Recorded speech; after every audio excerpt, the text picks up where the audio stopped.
So like right now, you can tell if I'm sad or if I'm tired or whatever, right? Like you can just tell when you're speaking with somebody and they're just not interested. Whoa, let's learn stuff.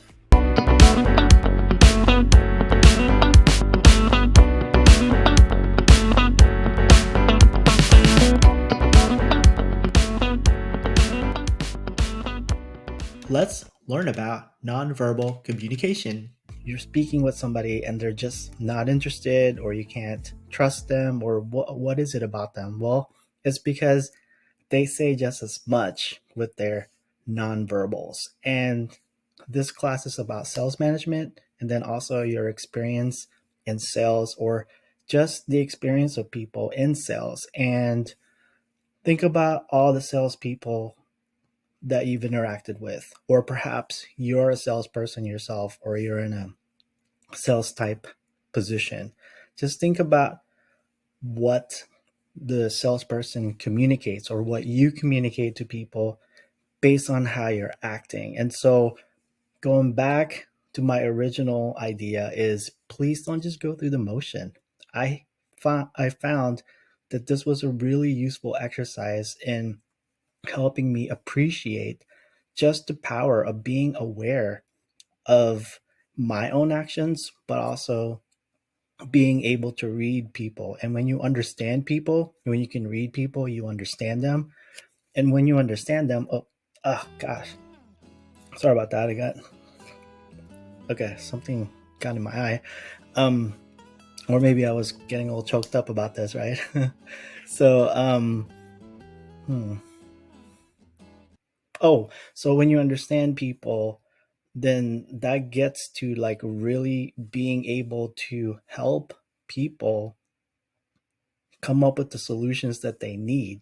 And if that happens to be the product that you're selling, well, then there you go. You can make that connection. You can really sell something that's useful to somebody. So I'll give you a quick example here. So I finally got my RAV4 that I ordered last June. So it's been a long time. I've been waiting for my RAV4, or I've been wanting a RAV4, and I was looking. Let's see if I can find that picture. Or actually, let me pause this video real quick. Okay, hey, I'm back. So I don't know how long I paused the video, but I can't 100% remember what I was just talking about. I know I started to talk about the RAV4, and I'm going to get to a point, but this is pretty cool, pretty exciting news as far as my household, but I think I can connect it to sales somehow. So let's do this.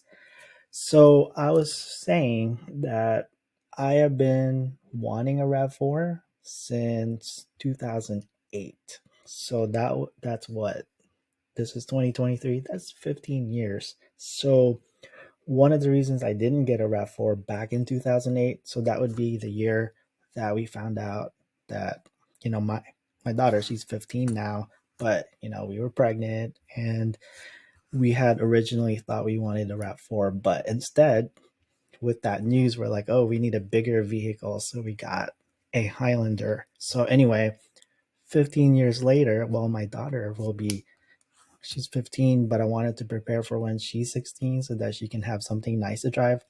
But I wanted to have something nice to drive during that time that we're waiting, right? Because she can do her learner's permit, and then she'll turn 16. And by that time, this RAV4 will be a year old, and I'll be like, okay, here you go, you can drive that. So anyway, yeah, here's a picture from 2008 when I wanted a black RAV4. There you go. And then now here's that RAV4 that we just finally got last week, or I think it was last week, something like that. So we ordered this last June. So I waited 2 months. So there was definitely no instant gratification there, but there it is right there. And that will be her vehicle when she starts driving. But in the meantime, I get to do most of the driving, like smooth cruising and all that. So what does this have to do with sales? Well, it took working with a salesperson and then somebody else after that to work on this. And I don't know if this is the class where I mention it, but I'll mention it now. I'm in marketing. I'm in sales and marketing, right? And so I know these tricks, let's say. I mean, I don't, it makes it sound bad, but like what I'm trying to say is they can't use their Jedi tricks on me because I know exactly what they're doing. When it came time to sign the papers to turn it over to me, they were telling me about warranties and all the extra stuff that I should purchase. And I realized, oh, where's this information coming from? Well, before they gave me a personalized um, portfolio or offerings. That's what I was trying to say. Before they gave me those personalized offerings of what I need, this finance person came and said, "Hey, I got some questions for you. How long are you going to keep this car? What kind of roads are you going to be driving on? All that kind of stuff." And so by the time I got back to this person a half hour later, they were like, "Okay, now based on what you said, you're going to be driving on moderate roads. Well, here's an offering on warranties for your wheels because I'm sure you want to keep that nice. Or if you're going to keep this for 5 years, well, these are the things that you'll need because after 25,000 miles, it won't be covered anymore. Like you got all these electronics on there and so on." And so my point there about this is that, they took the time to get to know me or to at least make me feel like this is based on information, this is based on their experience, that this is probably what I would need based on just how I would use the product. And I felt like we had constant communication for 2 months, and so I felt like I could trust this person, right? So and everybody that I worked with at this Toyota dealer. And so my point there is it really came down to because I knew I was going to be teaching sales management this semester, I thought, what kind of things can I look out for that I could share in this class, right? So I watched their nonverbals. I just made sure that, hey, what kind of stuff can I be looking out for? And ultimately, I felt like when I said, no, I don't want that, that it's like they almost were angry with me, So I'm like, why? It's my decision ultimately. And so that really made it to where if I did need another vehicle or I want one, I probably won't go back to them because I don't want to feel like that. I thought we had a relationship, and here you're angry with me because you're not able to make a sale, right? I mean, it's about the long game. You can't just be angry with your uh, clients because they don't want something. Maybe you didn't communicate it well enough. So maybe that's on you as a salesperson. So they were trying to instill like that fear, let's say, of, well, what if this were to happen? So they were telling me about, I don't have my phone with me, but we buy our smartphones that cost $1,000 or more, and we put warranties on those. And then here's this vehicle with this audio system and electrical systems and stuff like that. Why wouldn't we want to buy warranties for that? And so they were trying to get me to make an emotional decision that based on just the fear of what if something went wrong.